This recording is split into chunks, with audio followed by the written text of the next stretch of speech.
Hello and welcome to the Yorkshire Gardener's daily gardening tip of the day.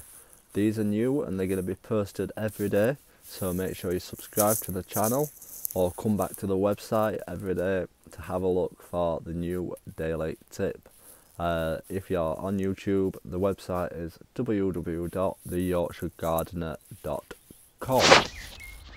Hello and welcome to today's tip. Today's tip is about filtering in plant pots. Sometimes you have a case of when you're watering, it just comes straight out the water, but you want it to stay in a bit to soak into the soil. So a little tip for making the water stay in the soil for longer is get a coffee filter and put it in the bottom of your plant pot and then put the compost on top of that.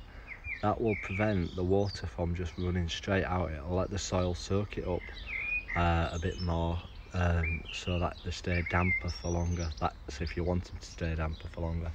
So that's a little tip for you today. Get some coffee filters and pop them in a plant pot, put the compost on top, and they will keep hold of the water for longer, so the soil soaks it all up.